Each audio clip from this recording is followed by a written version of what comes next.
Et Kouma François,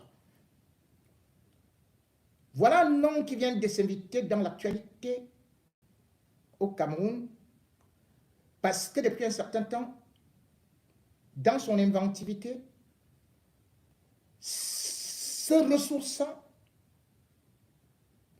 dans la médecine traditionnelle, que nos parents, arrière-grands-parents, ont utilisé. Ils n'allaient pas dans des hôpitaux, mais se soignaient. Ils vivaient longtemps. À l'instar des Chinois, des Indiens, qui utilisent les naturopathes, il s'est ressourcé auprès de ce que nos ancêtres, la nature, nous offre. La pharmacopée traditionnelle, naturelle. Il a trouvé la formule pour créer le bon François, qui répond aux attentes des Camerounais. Alors que les autres vendent à je ne sais quel prix, 2000, 3000, des bombes qui viennent de partout à l'étranger, sans être contrôlées, sont simplement importées. Lui, il a dit, j'ai trouvé quelque chose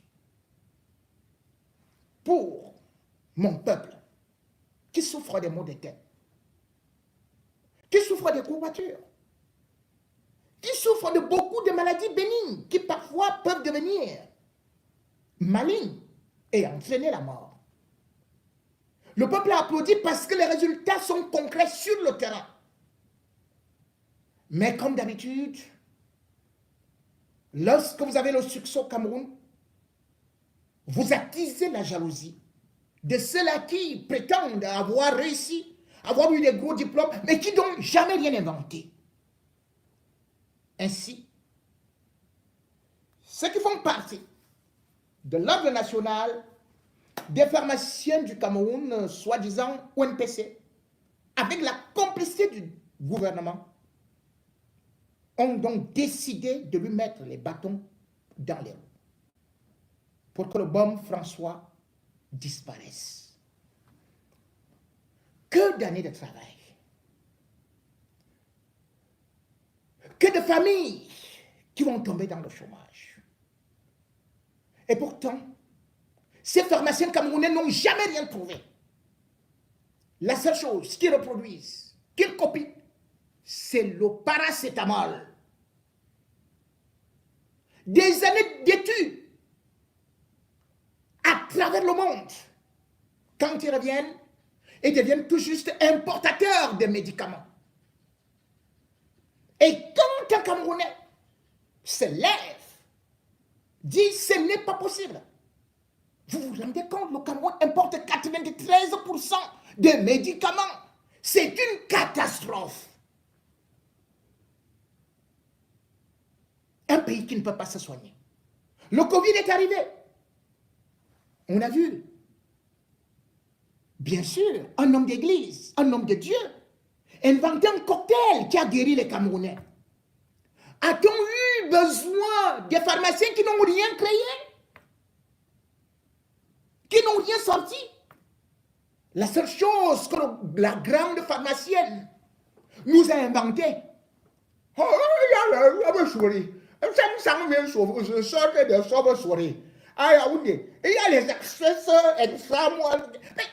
c'est pas possible. Madeleine Chanté, voilà une pharmacienne du Cameroun qui est ministre de la recherche scientifique.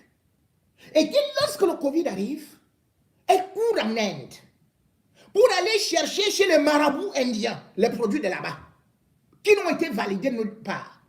Elle revient avec ça au Cameroun. Elle dit, mettez ça dans les emballages. Et on va donner ça au Cameroun. Mais mettez ça. Parce que vous savez que l'affaire des chauves-souris, ça peut faire comme ça entre dans le porc-épic. Après, quand ça sort de porc-épic, ça repart chez le lièvre. Quand ça quitte chez le lièvre, si ça part alors chez le sage, oh, on est mort.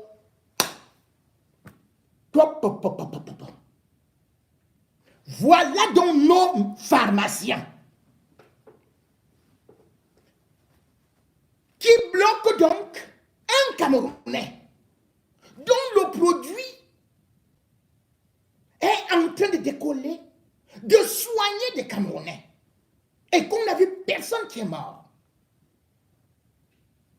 Mesdames et messieurs, je vais vous faire écouter pour un instant le peuple. Ce monsieur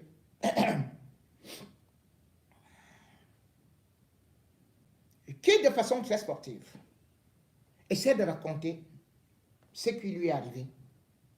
Parce que lui, il n'a pas fait les écoles des autres là. Parce qu'au Cameroun, on ne vient qu'avec des diplômes, mais personne ne crée rien. Personne ne crée rien. Vous allez entendre seulement des noms, des agrégations de ceci et ça. Personne ne crée rien. Bon François, ça nous fait du baume au cœur, mais j'ai de la douleur d'écouter ce témoignage de ce monsieur. François Ekouma Ananga, bonjour. Bonjour. La situation que vous traversez actuellement est-elle de nature à vous mettre le baume au cœur? Non, je ne peux pas le dire parce que nous ne se focalise pas sur ce qu'on voit présentement, mais on va venir après. Comment? Je suis François Désiré Ekouma Ananga. Je ne suis pas un médecin, mais je dirais tout simplement que je fais dans les plantes et le bon François est un médicament traditionnel amélioré. C'est une panacée qui soigne tous les maux. Oui, Presque. c'est Dieu qui a voulu ainsi parce que c'est aussi un ensemble de plantes et qu'on retrouve dans la petite boîte et chaque plante ayant ses vertus. C'est là qu'on se retrouve que ça résout beaucoup de maux au quotidien. Pourquoi ne retrouve-t-on pas votre produit en pharmacie? D'accord. Normalement, un baume, un menthol, si on peut appeler comme ça, un baume de massage, depuis que je suis né, j'ai vu ça dehors. Mais si au Cameroun, on a trouvé, parce qu'on ne peut pas lancer le caillou sur un arbre qui n'a pas de fruits, donc moi j'ai compris que peut-être on voudrait que le baume se retrouve qu'on peut acheter ça dans les pharmacies ou bien dans les hôpitaux, les centres de santé. Donc notre vision était que nous puissions nous-mêmes continuer à distribuer nos produits. Mais si c'est bien homologué et que les pharmaciens veulent, on se sentira obligé de livrer dans les pharmacies, les hôpitaux, les centres de santé et autres. Innocuité, toxicité, c'est des concepts qui vous parlent? Oui, et la toxicité, je pense que les tests de toxicité ont été faits, mais personne n'a jamais dit que j'ai utilisé le bon François et j'ai eu un souci de santé. Au contraire, et comme mon sport le dit, beaucoup m'ont réservé les corps à des régimes de plantains. C'est peu pour dire merci. Mais il y en a qui ne vous ont pas réservé les coques des régimes de plantains. Les pharmaciens, ils ont oui, cette levée de bouclier. Vous savez, j'avoue que même les pharmaciens utilisent le bon François. Moi, je suis convaincu et j'ai des témoins de ça ici. Les docteurs, les pharmaciens utilisent le bon François. Ceux qui n'ont pas encore utilisé, les membres de famille utilisent. Et je vais vous raconter une petite histoire. Ma fille a rencontré une dame à la poste centrale, docteur dans la médecine, et qui dit à ma fille que viens, ma maman a utilisé ce baume et sa bouche a parlé. Ma fille était inquiète que sûrement le baume a déjà tué quelqu'un, bien ça a commis les dégâts. Elle lui dit que non, votre baume est bon parce que j'ai envoyé tous les baumes à ma maman, elle n'a jamais dit que ça m'a aidé. Mais dès que j'ai envoyé le baume François, elle m'a dit pour la première fois que ce baume m'a aidé. En tout état de cause, après la concertation avec le ministre de la Santé publique et la plainte de l'Ordre national des pharmaciens, vous affirmez et vous réitérez que le bon François est un médicament. Et le bon François, il faut le préciser, si on savait que c'est un médicament, c'est une erreur. C'est mieux de préciser que c'est un médicament traditionnel amélioré. Voilà, cette précision vaut la peine. Sinon, nous serons en train de faire l'amalgame. Les gens vont s'attendre que c'est un médicament et on ne sait pas de quel médicament il s'agit. Quel est ce médicament qui fait la publicité de lui-même? Oui, et ça fait la publicité. Quand un produit est bon, quelqu'un utilise, il va parler. Donc la publicité va de bouche à oreille. Il y a un cadre réglementaire qui voudrait qu'il n'y ait pas de publicité sur les médicaments. D'accord, c'est d'abord un baume. Et un baume, comme on a, sans publicité, on a vu les Mantoulantums dehors et tous les autres baumes qu'on a vus dehors. Donc c'est d'abord un baume, c'est un produit. Et à mon sens, moi, je savais que c'est un produit qu'on doit aller avec dans les fonds du village pour soutenir nos parents, nos arrière-grands-parents qui sont dans ces villages-là et qui ne peuvent pas avoir la possibilité d'arriver dans les villes. Et en contexte de cette tempête médiatique et autres, vous sortez avec le ferme engagement de vous arriver désormais. Oui, tout à fait. Et c'est ce qu'on a commencé depuis. Et je vais dire tout simplement que suite à la consultation entre le ministre de la Santé publique et le président de l'Ordre national des pharmaciens du Cameroun et le promoteur de Bon François que je suis, plusieurs points importants ont été actés. Conformité et réglementaire, Bon François s'engage à constituer un dossier complet pour se conformer à toutes les exigences réglementaires en vigueur. Nous travaillons en étroite collaboration avec les autorités compétentes pour garantir que nos produits respectent les normes les plus strictes en matière de qualité et de sécurité. Amélioration des processus de protection. La production sera donc temporairement suspendue, ce que nous avons eu à dire, dans l'usine afin de mettre en place des processus de fabrication conformes aux normes les plus strictes. Cette pause nous permettra de renforcer nos procédures et d'assurer la qualité de nos produits. Mais qu'est-ce que vous dites à vos multiples employés? Ils ont la peur des lendemains? Mais c'est pas ce qui leur a été enseigné, parce que c'est lui qui fait dans les affaires doit garder un moral haut. Donc ils ont l'attitude, je le crois, et ils vont sûrement tenir le coup pour surmonter tous ces petits soucis qu'on voit aujourd'hui. François Ekouma Ananga, merci. Merci également. François Désiré Ekouma Ananga, vous allez voir et vous allez constater que même dans certains commentaires, vous allez voir que ce sont des Africains et des Camerounais qui vous diront « Oh, ce baume est dangereux », qui vous dit que ça n'a pas encore tué. Sauf que les mêmes ne vous diront jamais que à l'école, on nous donnait la chloroquine. Nous tous avons bu la chloroquine pendant des années et des années. Quand le Covid arrive, on nous dit subitement en Europe que ne prenez pas la chloroquine, ça tue, c'est un mauvais médicament. C'est là parce que ça venait de l'Occident. Ils ont laissé la chloroquine. On connaît des vaccins qui ont été donnés en Afrique,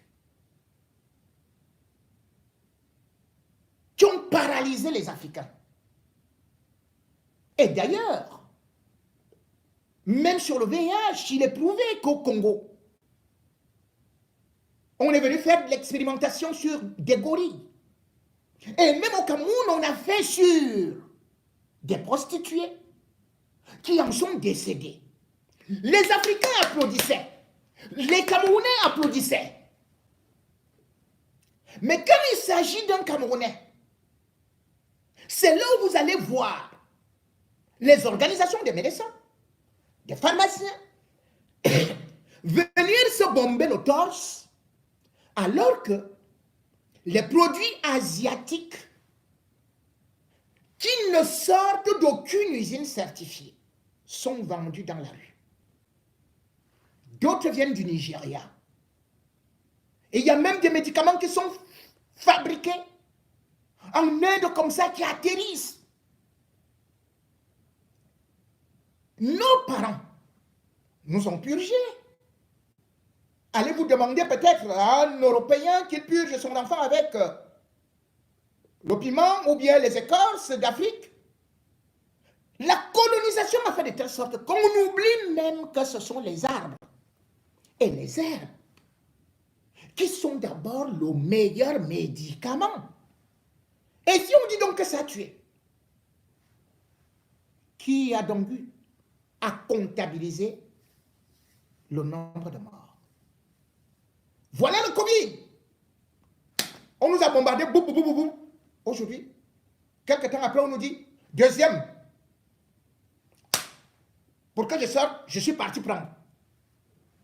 Maintenant, on me dit, parce que tu as pris 2 doses de Covid, tu ne peux même plus donner du sang à quelqu'un. C'est de la haute médecine, non? Quand c'est arrivé en Afrique, aucun ordre de pharmacien ne s'est levé pour contester, pour protester. Ils ont appliqué ce qui venait d'ailleurs. Alors qu'aujourd'hui en Afrique, regardez au Maroc, 94% des médicaments vendus, consommés par des Marocains, sont produits par des Marocains. En Égypte, avait-il besoin de l'OMS? Quand on parle aujourd'hui des sermons d'Hippocrate, on oublie que la médecine vient de l'Égypte. Les Imhotep et consorts, parce qu'on ne connaît plus, on ne maîtrise plus, on refuse de valoriser l'Afrique, sa culture, ses recherches. Et c'est ce qui se passe au Cameroun. Jamais nos produits locaux ne sont valorisés. Jamais. On préfère y trouver des défauts. Et comme ça, on peut importer l'onjansa, qui vient de n'importe où, qui crée pourtant le cancer de la peau. Mais ça entre calmement au Cameroun. Personne ne dit rien. Même s'il faut améliorer, faudrait-il d'abord, alors que ce n'est pas une organisation, un groupe de malades, de patients qui s'est constitué en disant que, oh, il y a eu ceci et cela. Les médicaments que nous utilisons ici ont ce qu'on appelle les effets secondaires. C'est des produits chimiques et autres. Au Cameroun, on détruit. En même temps, on détruit notre économie. Vous vous rendez compte que chaque année, rien que pour les médicaments, et ce n'est pas moi qui le dis, c'est l'INS. L'industrie des médicaments crée une balance, c'est-à-dire un déficit de la balance commerciale. C'est-à-dire que le Cameroun importe les médicaments chaque année pour 750 à 600 milliards de francs CFA de médicaments importés. Résultat des courses, dans la balance commerciale, et quand on regarde seulement le 4e trimestre de 2023, le Cameroun a un déficit sur la balance commerciale de 571 milliards. Et quand on regarde par an, le Cameroun a un déficit commercial d'1,5 milliard chaque année. Parce qu'on importe tout. Ailleurs, on dit, consommons français.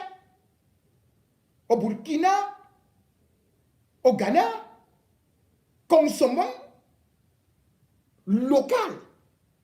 Mais au Cameroun, non. C'est le small nobicic. Quel médecin camerounais a fait les études sur le small nobicic? Le mentholatum. Mentholatum. Écoutez un nom. C'est-à-dire que mentholatum. Vous savez que ça vient d'où? Mettez ça dans les narines. Mentholatum. Small nobicic. Small nobicic. Aucun pharmacien camerounais n'a trouvé ce que ça peut donner. Ils sont allés jusqu'à mettre ça dans les narines. Moi-même au Cameroun, on me mettait ça, ça me chauffait jusqu'à ce que ma tête, j'avais laissé faller. Ça pouvait te donner un AVC. Jusqu'aujourd'hui, Small Nobicic se vend partout en route. Sur les importations de ces médicaments, on va donc constater que certains font l'affaire des laboratoires occidentaux et asiatiques. C'est ça le vrai problème avec l'ordre des pharmaciens. Parce que tous, ils sont soumis aux exigences du G7. Parce que, quand vous regardez tout simplement les importations de médicaments du Cameroun, c'est-à-dire que l'année dernière, vous allez vous rendre compte que le G7 a fourni au Cameroun 200, c'est-à-dire que les médicaments équivalents à 246 milliards. C'est-à-dire que quand on parle du G7, vous prenez la France, l'Allemagne, les États-Unis, le Royaume-Uni. Voilà. Pire. Aujourd'hui, les produits les pays des BRICS ont aussi envahi l'industrie pharmaceutique du Cameroun. Cela veut dire quoi? Que les pays des BRICS, c'est-à-dire que l'Inde, la Chine, machin, y compris peut-être un pays africain, qu'on appelle l'Afrique du Sud, dont la Russie et tout.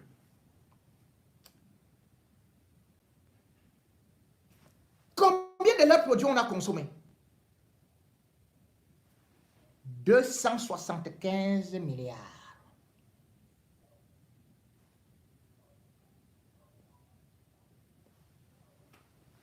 Quel pharmacien camerounais peut bloquer un produit asiatique, un produit chinois, un produit russe?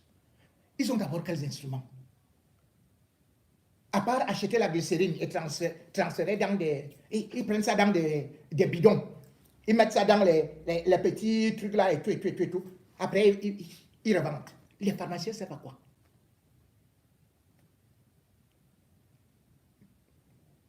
Ils détruisent donc l'économie. On ne peut pas aller à l'école.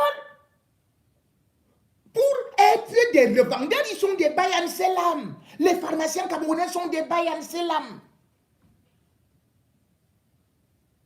Ils ne sont pas des pharmaciens. L'ordre, vous entendez?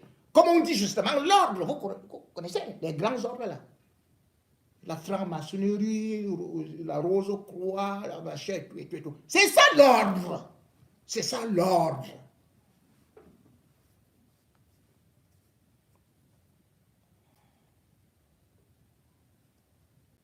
Aujourd'hui, lorsque vous regardez le PIB du Cameroun, à force de consommer ce qui vient d'ailleurs, vous voyez, la croissance du Cameroun perd, par exemple l'année dernière, 2,4%. Donc imaginez, si on n'importait pas tous ces produits-là, comment est-ce qu'on aurait pu au moins faire que notre croissance s'élève? Non. On ne fait qu'importer. Pourtant, le 31 décembre, lors de son discours, Paul Biya, que vous appelez le sage, mais qu'est-ce qu'il avait dit? Qu'il faut substituer l'import-export, qu'il faut maintenir. Vous vous rendez compte? Il avait dit, maintenant, il faut beaucoup plus faire localement, consommer localement, que d'être toujours là, en train d'importer, tout. Mais c'est exactement le contraire qu'on fait. Puisque au Cameroun, les vraies instructions, on ne les utilise pas, on ne les écoute pas. Vous allez tout simplement entendre quand il s'agit du football, autres instructions. Quand il s'agit du vol, autres instructions. Quand il s'agit de sauver du peuple, de développer le pays, de sauver l'économie locale, d'aider les entrepreneurs locaux, de faire que la jeunesse puisse également monter son génie, non! Ils vous bloquent. Ils envoient les impôts. Vous allez voir Montazé courir pour vous dire qu'allez sceller. Tous ceux qui veulent développer le pays sont obligés de s'enfuir pour aller finalement en Côte d'Ivoire, pour aller investir au Sénégal, pour aller ailleurs. Mais quel est ce pays? Les gars se mettre à genoux. Mon cher François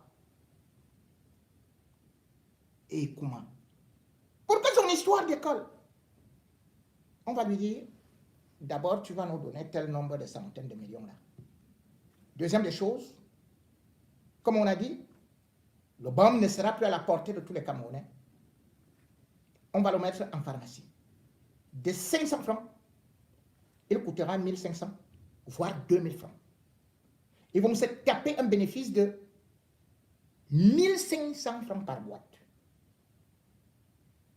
Pendant ce temps, lui devrait payer le personnel. Et derrière tout ça, vous voyez ce qu'ils exigent aux gars? Oh, vraiment, il faut qu'on visite ces usines-là pour qu'on sache même quels sont les produits qu'il est en train de mettre là-bas. Pourquoi ça? Parce qu'ils veulent juste copier. Et après, ils vont multiplier ça. Et ils auront l'aide de l'État. Et puis, ils vont l'étouffer. Ils vont le tuer. Ils ne peuvent pas accepter qu'il ait le brevet d'invention. S'ils étaient donc si grands connaisseurs, mais ils n'ont qu'à prendre ce produit-là. Mais vous allez dans un laboratoire. Mais vous n'avez pas fait la chimie. Vous isolez chaque élément. Vous saurez qu'ici, c'est elle. Là, c'est elle. L'autre, c'est elle. Vous venez voir quelqu'un, vous dites, qu'est-ce que tu mets dans ton produit? Dis-moi, pour que je valide ça, qu'est-ce que tu mets dans ton produit? Donc le gars ne peut même pas avoir un brevet d'invention. Puisque tout le monde saura déjà son secret.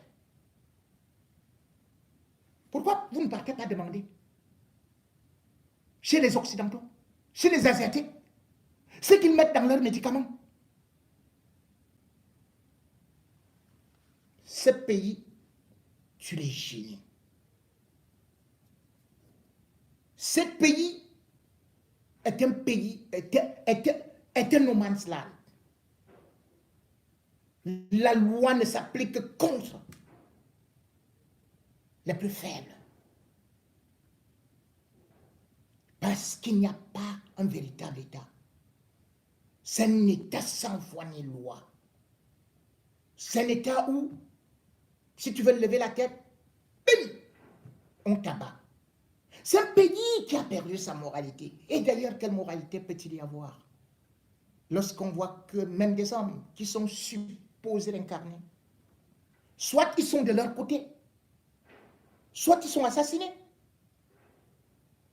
Quand des gens se sentaient persécutés, ils allaient se réfugier à l'église.